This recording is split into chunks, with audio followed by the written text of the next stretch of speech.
Welcome and thank you for tuning in to the 412 Double Play podcast. The Pirates are currently on a season worst 7 straight losses as they have lost back-to-back series, dropped 9 of their last 10, slipping 5 games under 500. They're well out of the playoff hunt right now, but I've somehow dealt with worse in my Pirates podcasting tenure. We'll continue to talk Bucks baseball regardless. I am, of course, your host, Michael Castrogano. Joining me for his inauspicious debut for the show, our newest writer at Steel City Pirates, Drew Cagle. Drew, timing is unfortunate, but glad to have you on the show regardless. How are you doing, brother?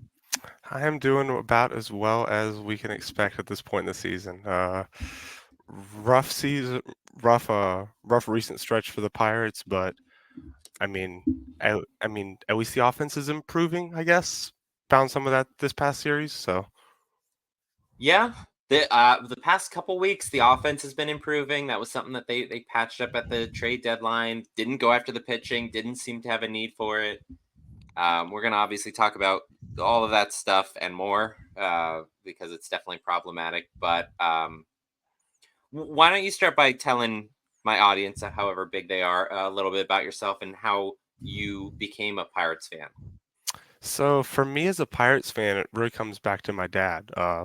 The We Are Family Pirates, going back into those days, into the '90s. That's really when he kind of fell in love with the team. And then my my Pirates fandom started peaking around 2010, 2011, 2012. I've said this before to people that I know, like if you were around Pennsylvania or Pittsburgh around that time and didn't fall in love with that Pirates team, something was wrong. That was just a, I mean, it was just too easy of a team to fall in love with. So became a fan then. Have stuck it out through many seasons since, and yeah, I'm really excited to see the future of the team. But yeah, that's kind of how I got involved with being a Pirates fan. Was at the infamous Cueto game in 2013, so that was Yeah. a personal high moment. But yeah, that's a little bit about myself. The blackout game. I was gonna say, I assume that you didn't mean that. How could someone not fall in love with the 2010 team, which lost, All the I think, 2010 team as well. 103 games? Exactly, but I forget how many they lost. Might have been like 106, but yeah, Mhm. 11 through 15, even 16 at times. Really, the whole stretch with Hurdle in charge is really fun, and we've had moments this year and hopefully they turn it around. But let's go ahead and pivot to the transactions from this past week because there was two pretty important ones. Colin Holderman landed on the IL with a right wrist sprain that I'm sure 100% is legitimate. And to replace him on the roster, they reselected a contract for Ben Heller, DFA'd Edward Olivares. Olivares eventually cleared waivers. He's been outrighted to Indy. And the second move, Domingo Herman, who was a minor league signing this past offseason, had an opted out. They re-signed him. He had another opt out from this past Friday, I believe it was. Can't don't know the exact date. Recently, there was an opt out. Had his contract selected. Hunter Stratton was optioned to Indy, and the recent acquisition from the Mets, Southpaw Josh Walker, was DFA'd to clear a spot on the 40 man. Some good and bad here. Holderman clearly needed to tend to his right wrist and that sprain, which again, 100% legitimate. Um, do you think that Domingo Herman, however, has something to add to this team? I think he does in terms of being a long reliever and potential spot starter. Um, to me, I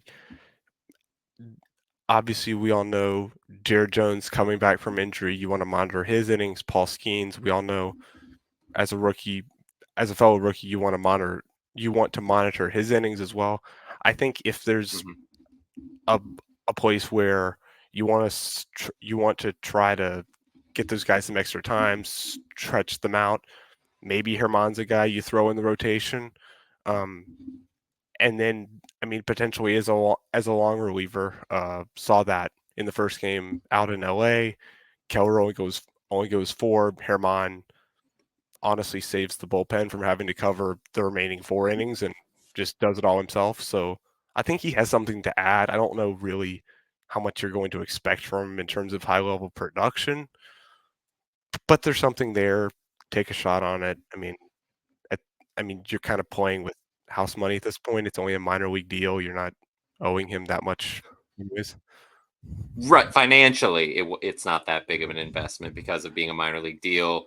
I think he does have, or he did with the original contract. I don't know if that changed with the re-signing, an option for 2025, and that was contingent on him obviously breaking camp eventually with the team. 5.13 ERA in 72 innings with Indianapolis this season. If he didn't have the opt out, if he didn't have the prestige of, oh, this is the last guy to throw a perfect game in Major League Baseball, do you think that he takes that spot? I I don't quite think so. I think to a degree it has something to do with what you're saying. I think that he he's he's bound to win on his feet at some point given his major league time and experience. And I mean everyone saw at his peak what he can be with the Yankees, but it it hasn't been a like a tremendously successful career for him. I think that he's definitely somebody that has a lot to prove with a team like the Pirates. I think that it's a good landing spot to see what he can eventually do for the team. But I don't I don't think that he would be getting as quick of a look as he ended up getting in this case, if Yeah, not. it definitely didn't feel like it was earned, but more the background, the track record, which track record's even a bit mixed, and certainly the off the field issues, something to keep an eye on. Um, and then Colin Holderman, Ben Heller coming up. He also had technically a long relief outing, going I think two or three innings in the game Saturday. Um, again, these guys in my mind are interchangeable. When Jones comes back, when Majinski comes back, most likely those are one and two that go off the roster immediately. Jones, it was reported today, will throw a bullpen or throw Wednesday, I think, in Indianapolis. So that'd be what, the 14th. He'd be Yep, that slated, sounds right. and Majinski is potentially going to be throwing a bullpen this week and then be reevaluated. So those are guys that we're going to keep an eye on because hopefully they're going to be coming back sooner rather than later. But this team that really needs pitching to work better. Let's go ahead and jump into that weekly recap because Pirates went 0 for 6 on the week for the first time, I think, this season. I'm pretty sure they haven't gone 0 6. So started by hosting the Padres. Game one, Bailey Falter versus Dylan Cease was the matchup that I was most concerned about this week. It only lasted an inning and a half. We got a rain delay, somehow lasted 2 hours and 40 minutes after like 20 minutes of rain, I think. Turned into a bullpen game. San Diego's relievers managed to limit the Pirates to just 4 total hits, 2 walks.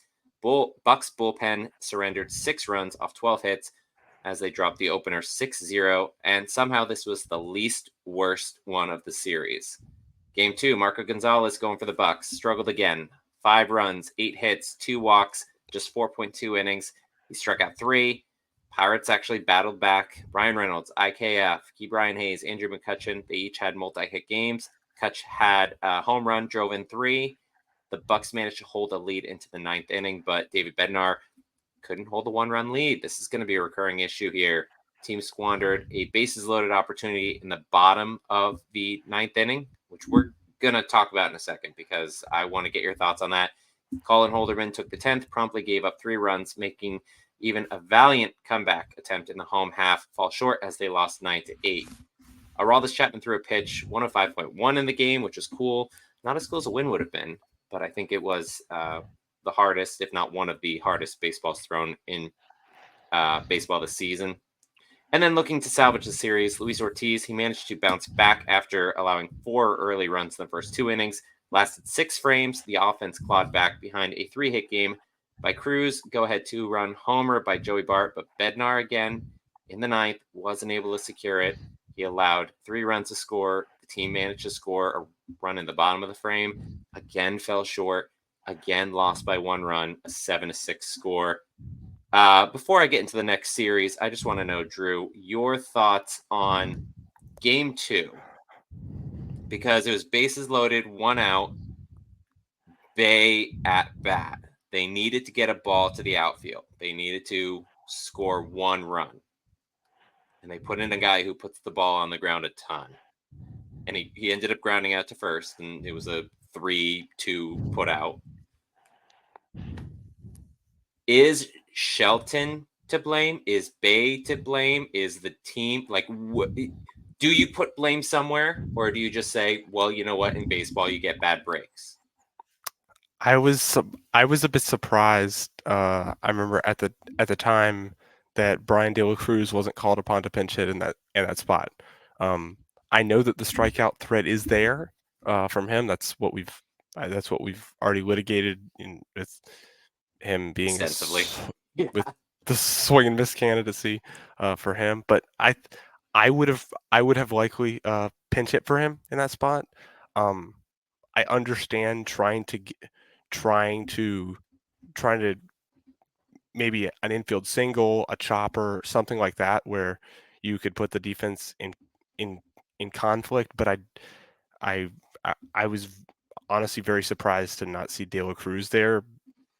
If nothing else, that he was the right-handed bat that, even though he's been cold, he just has more potential than Bay, who has struggled with the strikeouts. Mhm.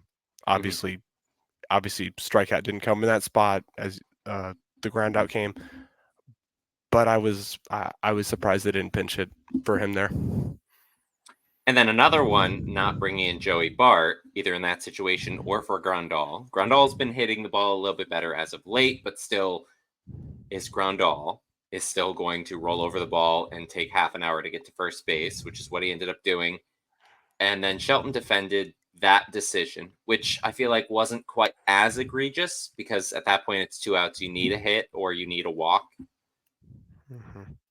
You really should have gotten it done when you had 1 out and bases loaded, and not being able to punch it through there. Shelton defended it by saying that Bart was over 3 against that specific pitcher, which I understand, and a big proponent of analytics, but I also understand small sample size and the fact that Bart hadn't faced this pitcher this season with Pittsburgh, where he's been excelling. So I feel like he kind of maybe could throw those numbers out the window, and just he could have pinch hit for Bay. Mhm. Any number of guys could have ended up coming through in that situation, but past is the past, and that had to look forward to the LA series, because we're hitting the road to face Dodgers. Mitch Keller on for game 1. Dodgers just had his number from the start, knocking him for 7 runs off 7 hits, 2 walks, just 4 innings. Offense actually managed to break out a bit against LA starter Jack Flaherty. Joey Bart and O'Neill Cruz each had home runs, with the latter having a 3-hit game. They weren't able to overcome the deficit, dropping the opener 9-5. Domingo Herman, we mentioned earlier, selected ahead of the game. He pitched those 4 innings of relief, 2 runs off 1 hit, 2 walks, and 3 strikeouts. Not terrible. Not, if he's going to be long relief, if he's going to be mop up in those situations where unfortunately he's going to be needed more often now than we would have liked, so be it. Like you said, it's going to save those other bullpen arms. Jumping to game 2, we had Paul Skeens starting. He had a rough start. He hasn't been looking as good lately. Allowed 4 runs in 6 innings. Pirates only managed a single run off a Key Brian Hayes home run in the 9th. The team had a number of chances to score runs, went 0 for 6 with runners in scoring position. Dodgers starter River Ryan was dealing, but he was removed during an at-bat in the 5th inning against Michael A. Taylor. It was reported that he will miss the rest of the season due to elbow injury. Hopefully this is not Tommy John, but it kind of seems like that's probably what's happening there. Pirates lost 4-1 in that game. And then final game today, Bailey Falter going against Tyler Glasnow. Despite the matchup, the team managed to make it interesting. Kutch has been dealing with a reported knee discomfort the past couple days, kept him out of the lineup the first 2 games. Wasn't an issue today. Both of his hits that he had left the yard, leaving him free to jog around the bases at his leisure for each of those 2-run shots. Falter allowed 4 runs in his 4 innings of work, but the bullpen came in, held the fort. 5 scoreless frames to force extra innings, while the Pirates scored the go-ahead run in the top of the 10th. David Bednar, trying to handle a second inning of work today after posting a 0 in the 9th, allowed the tying and go-ahead runs to score as the Pirates lost 6-5, securing the sweep. 7-game losing streak, 9 of the last 10, 5 games under 500. Kutch did become one of just 5 Pirates all-time with 600 extra base hits for the Pirates, joining some pretty well-known company there: Willie Stargell, Honus Wagner, Paul Wainer, and Roberto Clemente. So, some positive news there that Kutch is slowly climbing up the record books and etching his name one day in Pirates Hall of Fame, if not probably in Cooperstown. But Drew, you do the Steel Cities series recaps, essentially trying to find those positive notes, and lately more often having to talk about the negative ones. What is like your biggest positive takeaway from this Dodgers series? I mean, for me, it would have to be that the long ball came out. This has been, I mean, a struggle for the Pirates this season. It's been an improvement over some seasons past where the team has been losing 100 games or close to it. But I mean, the home run ball came out today. Frankly, they were not getting that many base runners off of Dodger pitching in the series, Mm-hmm. and I mean, especially today, that was really a turning point. Felt like the Dodgers were in front for good, and then Kutch comes up, 2 home runs. Is it that repeatable for him? I mean, he has now 16 homers on the season, I believe. We'll see. I think the days of him being an everyday DH even are probably in the rearview mirror. He's going to need those days, like you said, the knee discomfort, but I think it definitely makes a difference with this team who's struggling to to claw to get to put together hit after hit after hit in an inning. They Teams like that really need long balls, and we saw that this weekend. Even if unfortunately it didn't result in any wins in the 3 games of the series. Yeah, the team struck out 10 times against Flaherty in the Saturday game, but they got on base a bunch. They did better against Glasnow this time around than they did last time. Got 2 runs. Last time it was only 1. 5 hits. Last time I think it was only like 2 or 3. But like, Oh, we also need to keep in mind, this is the hardest stretch of games. The Pirates still, I mean, probably not now, but coming into this past week, had one of the hardest strength of schedule remaining, because the Padres have been hot. I mean, they kept that winning going this past weekend. The Dodgers are still the best team in the National League West. We got the Padres again this week. Like, this is a tough stretch. Before the Padres, the Diamondbacks. Like, it was kind of unfortunate that we hit all these teams who are ahead of us and are on fire as our pitching is imploding. And again, chances to win at least a couple of these games. Possible should have won the one today. 2, yeah, I'd say 2. The first game with San Diego, we didn't really have a lead at any point, but 2 of those games with San Diego should have won. So we could be sitting here saying, oh, we went 3-3 this past week. It's not great. We could improve. 0-6 instead. And that's just kind of how baseball is sometimes, and it really sucks. And that's where good managing. And I mean, if people listening know, when I have Ed on here as co-host, he'll blame Shelton up and down the whole show. I just sometimes, more often than I have been, I've been questioning the decision making behind some of these choices, and it's been really unfortunate and frustrating, because I thought that this could be a year that they could sneak in as a wild card. And Charrington, in his weekly radio show today, said that he still thinks that can be the case. They've got a real uphill battle, and they've got a little bit easier competition coming up, but 5 games under 500, you got to go on like a 10-game winning streak right now to have a chance. and Uh, the real real part of the losing streak that hurts is for a while there we were saying in the wild card picture, well, it's okay. The Mets are around 500, the Cardinals, the Padres, the Diamondbacks, they're just kind of win one, lose one. Well now all those teams are hot, and the Pirates clearly are not. That's what makes it hurt even more. That I I, I was looking at it today. At a half after the game 2 win against the Diamondbacks at PNC Park, the Pirates were only 2.5 games behind Arizona in the standings.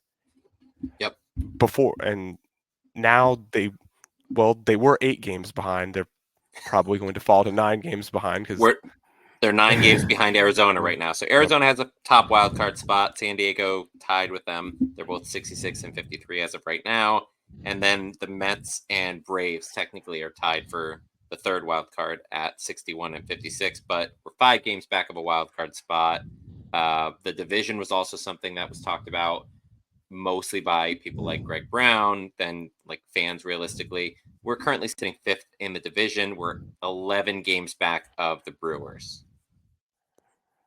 Like that's completely out the window now. Again, unless we go on a crazy winning streak. But I think we've got one series left against Milwaukee, so you can't really, and that's at the end of September. You can't really make up a lot of ground in division like you used to be able to. Mm-hmm. And I mean the Brewers just took a series from the Reds this weekend. They're playing better baseball. The Cardinals keep winning. I want to say they won the series against Kansas City this weekend. But I mean, either way, they've been playing a lot better. Cubs are starting to play better. A lot of things are going wrong. At the Needless to wrong say, but time. at the wrong time. But that's just the state that the Pirates are in right now. So again, Majinski's working his way back. Hopefully, maybe he needs like a little rehab and can come back. Nick Gonzalez is rehabbing. Joshua Palacios, I feel like he's more like bench bat, but rehabbing. The potential that these guys can come back. Jared Jones, we mentioned earlier, can come back and contribute meaningfully to this team down the stretch, even if we don't make playoffs. Now it's basically just fighting for dignity, trying to get a 500 record, which is slowly fading away.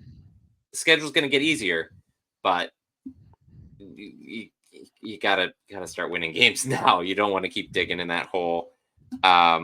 But we do have guys down in the minor leagues who also could potentially contribute down the stretch. So let's go ahead and talk about some of them. Down on the farm, Indy at Nashville Sounds. As of this recording, the Indians have not completed their final game. They've lost 3 of 5 with that 6th game currently in progress. I didn't give these guys, didn't give both of them their flowers last week, but Nick York, 7 hits and 17 at bats in those first 5 games, while Billy Cook, 4 hits and 13 at bats with 2 doubles and 2 for 2 in stolen base attempts. On the pitching side, the only one name I really want to talk about here, Bubba Chandler. First start in AAA, 7 scoreless, 2 hits, 1 walk, 6 strikeouts. His stuff is so filthy. I talk to anybody I can about how I got to see his one start beginning of the year in Altoona, and he's just so unhittable in the minors. I can't wait to see what he can do up in Pittsburgh. Indy, as of right now, is 51 and 58 record, ahead of that conclusion of Sunday's game. Altoona at the Portland Sea Dogs. Altoona lost 5 of 6 this week. Kervin Pichardo continues to shine for Double A squad, slashing 350, 458, 700 with 2 home runs. And while the strikeouts will likely become a bigger issue for him long term, it's been nice to see some offense down in Altoona. The curve will fall to 45 and 63 on the season. Greensboro versus the Rome Braves. The Hoppers split their series at home 3-3.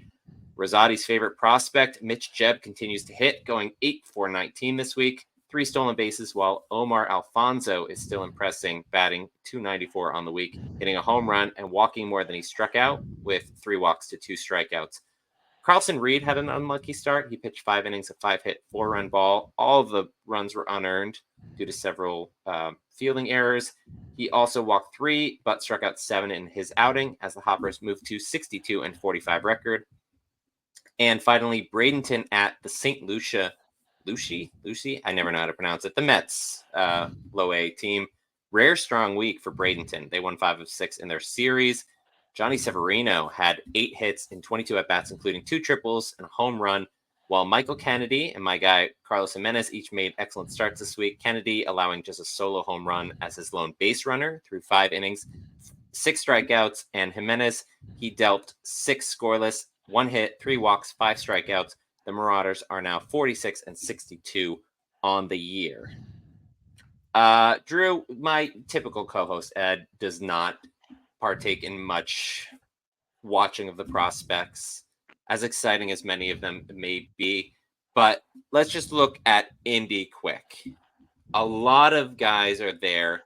Much of the top pitching right now in the system has finally started to rise to there. Solomito's still in Double-A. I think he had a pretty solid start recently. But Bubba Chandler, Thomas Harrington, Braxton Ashcraft, I think he's still on the IL, but a lot of top pitching there, which wasn't touched during the trade deadline.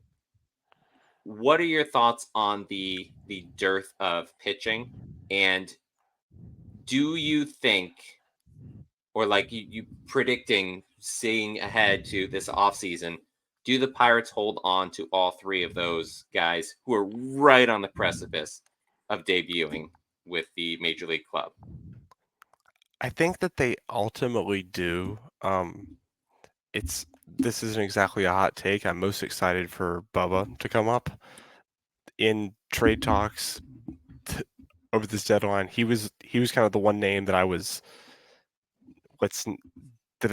very much off of trading. That I was willing to listen to pretty much anybody else's offer for any other prospect in the system. He was the one untouchable for me. Back to your question though, I do think that they keep all of them. I just think they'll want to see what they can do in the big leagues before they make any big decisions there. I think that Ashcraft, while you might want to use him as a starter, I think that if you bring him up, kind of get his feet wet in the bullpen, I think that could be pretty useful for them. And then, I mean, hopefully Chandler is the starter that we've all heard that he can be for the big league club. And then Harrington, of course, has a super high floor. Our buddy Josh over at Bridge of October, I kept mentioning, oh, he should be the one that they trade away. He kept saying, no, hey, hang on now. But again, super high floor, great control, great stuff. One of those Camels alums. So, yeah, down in the lower levels, we're starting to see some of the offense showing up. Severino and Jeb, of course. I mean, Jeb's just great. Everybody loves Mitch Jeb. So yeah, again, like grain of salt with like the wins and loss, because really it's just about seeing what these guys can do and how they're performing from at bat to at bat or pitch to pitch, inning to inning, that sort of thing. So some exciting stuff going on down there, and those seasons are going to be starting to wrap up within the next month or so for most of them. But let's go ahead and pivot to the special this week, and that is offense versus pitching. This season, the offense has been a problem basically from day one. At the trade deadline, we sent away some major league pitching for minor league help, pushing to add to the position player pool, which was badly in need of an upgrade. The team has ranked in the bottom 5 in nearly all statistical categories offensively this season, while the pitching has kept the team in more games than they probably should have. However, lately, things have shifted in strongly the other direction. Since the start of the recent dry spell in the wins column, the offense has made progress to the middle of the road, posting a 101 WRC plus coming into play today, dating back to July 31st, and posting the 10th best batting average in that span, 11th highest on base percentage, and 17th best slugging. Yes, that's not elite, but it's a big improvement over what we were doing before. But in that same span, the pitching in both the rotation and the bullpen has fallen off a cliff. The team ERA, dating back to July 31st, again, is 6.04, fourth worst in baseball. And it wasn't just bad luck for us, because the FIP at 5.75 and XFIP of 4.96 were each the second worst in MLB over that time period, behind just the lowly Chicago White Sox. That is not a conversation that you want to be next to. While much of this can be attributed to some untimely bullpen implosions by one Colin Holderman and another David Bednar, the starting pitching has gotten hammered as well. Luis Ortiz allowed 10 runs in his last 11.1 pitched. Marco Gonzalez has struggled to get to 5 innings in his last handful of starts, and now even Mitch Keller and Paul Skeens are starting to break under the pressure of this rotational weight. It's hard to point fingers at one specific player when so many are struggling, and there are no easy fixes, but you really have to hope that if this team has any chance of getting back into the playoff picture, or even just getting back to 500 baseball, they will need to get this pitching to refine its form as soon as possible. Drew, we talked about it recurrently throughout this episode about how the pitching has become a bit of a problem for this team. You're the GM. You can't add any players right now unless you're getting them off waiver heap. What is the top change that you need to make to get this team competitive? You can't say, okay, let's get Jared Jones back on the team. He's still rehabbing. You can't say Majinski. You can't pick off somebody else's player and say, okay, Zach Wheeler, you don't need to be on the Phillies anymore. Come on over here. What's the one internal move that you would make to improve this team, even if it's only moderately? I think offensively, we've seen the improvements of this team as of late. Obviously, as you mentioned, I think leaning even more towards more hitting first players, more guys that are bringing a bigger bat, even if the fielding might not be there. Brian De La Cruz, for example, I think that giving a Michael A. Taylor a start in center field, while that's great for your defense, the pitching hasn't exactly been strong as of late, as you mentioned. Mm-hmm. And I think that there is something to be said for trying to upgrade the lineup internally, even if that improvement is only trying to shuffle the deck a little bit more, giving some guys some starts that weren't receiving them before. As far as the pitching, I really think that you're going to need to the main move that I would make would be give Kyle Nicholas the high leverage innings. I don't want to make any drastic moves. Just tell Bednar he's not a closer anymore. Move Holderman out of high leverage for good. I'm not doing that. But I think that Kyle has earned some benefit of the doubt and some different kinds of opportunities than he was getting a lot earlier in the season, where he was getting the mop-up role or like a 6th inning, maybe a 7th inning role. I think it's time that we give him some more 8th innings, maybe even the 9th inning, if the matchup calls for it. So I think that would be the main move that I would make, though, is giving the high leverage spots to Nicholas.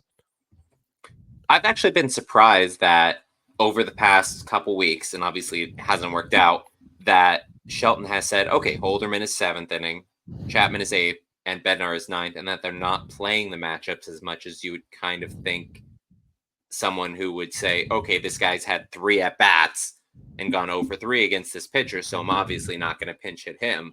That you'd say, okay, well, you're analytically minded. Maybe use Bednar in the 8th inning if like the matchups would benefit him. Use Chapman in the 9th inning occasionally, because don't go to Holderman, because I think he's blown obviously like 5 saves in the past couple weeks, but historically has not done well in the 9th inning. Just kind of like you were saying, playing those matchups. And I agree wholeheartedly. I think Kyle Nicholas is somebody who should be put in those like later inning high leverage positions, because he's got some really good stuff. He's starting to figure out his control, and it's really showing up in spades for him. Now he just needs to put it to use in innings where we absolutely need to get those outs. Yeah, he's always had the stuff. And we've known that. It's just been the control that has been a little bit wayward at times. But I, uh, as as honestly frustrating as some of his outings were early on in the season, you can really see the growth from then to now, and I think that's a really important part. I think that he's a really important part of what the bullpen is going to look like 2025, 2026 going forward. So Sure. I think that'd be a very valuable experience to get for him. Yeah. And I think with the offense and Brian De La Cruz, you mentioned we got to try to get him going. He's 2 for his last 30 with the team. He's got a 163 OPS in August.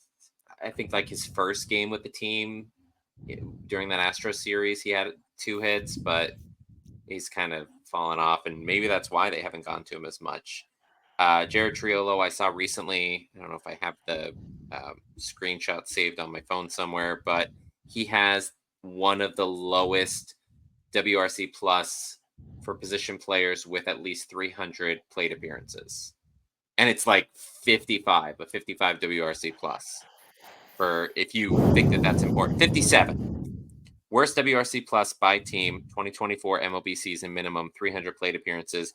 The worst is Eddie Rosario of the Braves, and Triolo's number 2 at 57.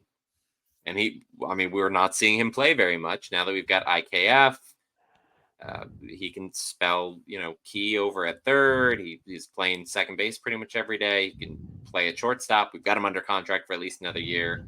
So I think Triolo is kind of seeing his potential playing time disappear, which he's not hitting. So it's kind of he's played himself out of that, unfortunately, because I you saw the talent last year and at spurts earlier this season. But all right, well, let's go ahead and look ahead to a week that it can't possibly be as bad as this past week, because we got another 6 games, 3 games in San Diego, a day off on Thursday, and then a 3-game series at home against Seattle. So the Padres series matchups as they project right now: Marco Gonzalez versus former Pirate Joe Musgrove in Game 1, Luis Ortiz versus Michael King in Game 2, and then Mitch Keller versus another former Pirate in Martin Perez for Game 3. Your thoughts on that series? We're not seeing Dylan Cease again, but Musgrove coming back from injury. He's hasn't had like the best stretch lately. Michael King was really good. Martin Perez, maybe like a revenge game. I don't know. Projections for how the Pirates do in this series in San Diego. I think that uh, I think that I think that I wrote about in the series preview for this past weekend against the Dodgers, talking about being able to work counts against their bull or against the starters and being able to get into the bullpen with without getting into the seventh, eighth, and ninth innings. I Mm-hmm. I really think that that could be of use early in this series. Seeing that it's a Monday, the Padres haven't had a day off before the series. Maybe Musgrove, if you hit him around a little bit, he might only go 4, maybe 5 innings, and you try to burn the bullpen for the rest of the series. I on the on the other hand, he's a very good starter, so this might all be moot. But I think getting into the bullpen as soon as possible could really be of use for the Pirates in the series. Sure. Then, not really sure what you're going to see out of Perez in Game 3. King's going to be a tough customer in Game 2. Really, I'm looking at can you take Game 1, which more or less a stalemate given that Joe's coming back from injury, and Right. can you get Game 3 where you should have a pitching advantage there? Can Keller get a bounce back start against a guy that obviously the Pirates are going to know extremely well in Perez? So if you can get that first game and then see what you can do in Game 2, and even if you lose that one, you still set up a Game 3, a rubber game, that would be great. I mean, ideally the Pirates would want to get the sweep right back, just like the Padres did to them at PNC Park. But this team just lost 7 straight games. I'm not going to predict a sweep, but I think that I think th- I, th- I think that they have a chance if they can build some momentum in Monday's game, for sure.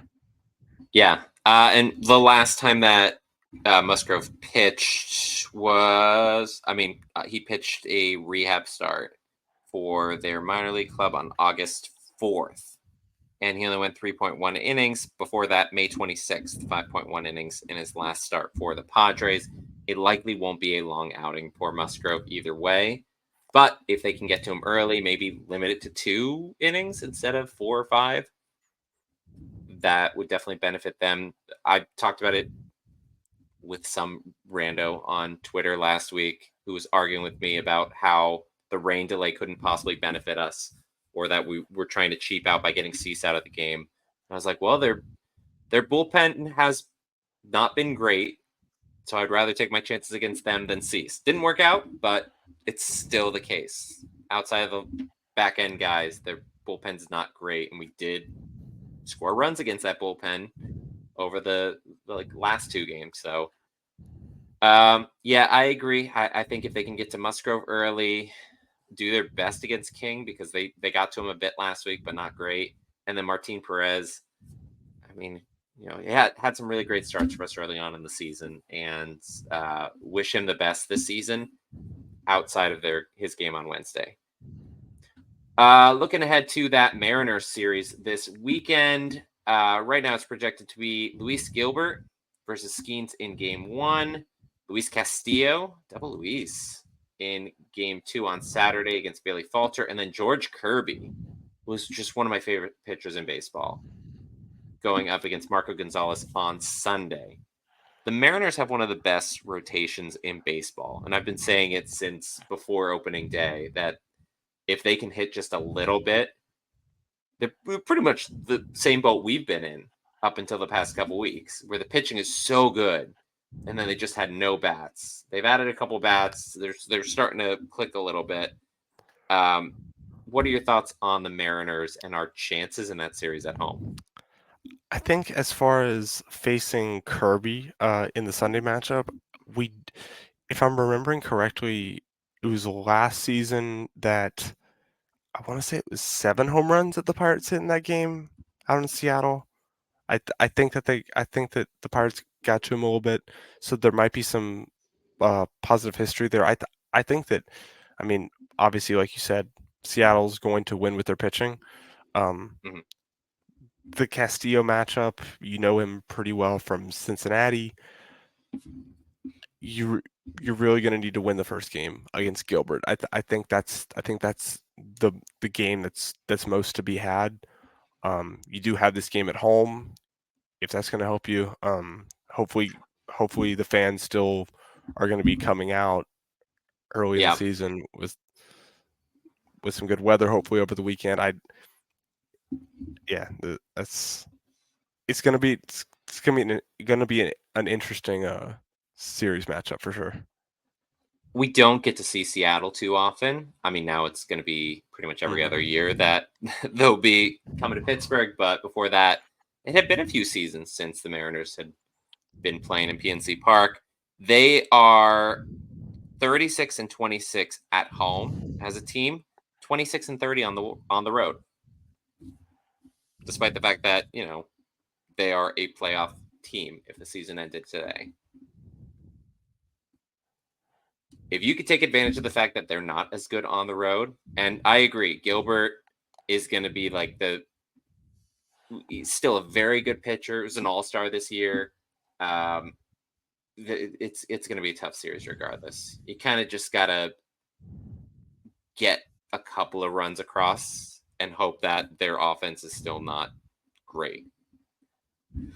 So, chances. I mean, obviously, I'll be doing my starter spotlight ahead of each of these games, discussing these guys. You've been doing those series recaps, which have been awesome. If you guys are not checking those out, definitely look into those. You said you're going to be dropping the Dodgers recap Monday morning. That will be up tomorrow on Monday around like midday time. Okay. So that should be ahead up of the then. start of the And Padres game, at least. yes, ahead of that, and then you can expect after that series in San Diego, I'll have takeaways from that. So it, Hopefully, it, we're gonna sh- have some it should good be news interesting. eventually. Yeah. Yes, yes, hopefully. All right. Well, that wraps it up for this week's episode of the 412 Double Play podcast.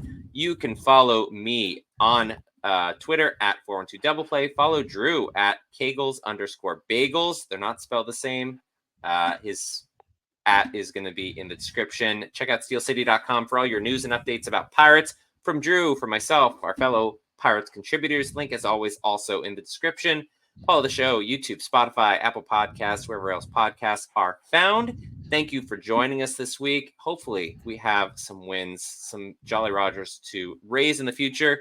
But from all of us here at the podcast, let's go Bucks. Well, let's go Bucks. Take it away, Sawyer. Lady Jolly Roger, dude. Thank you.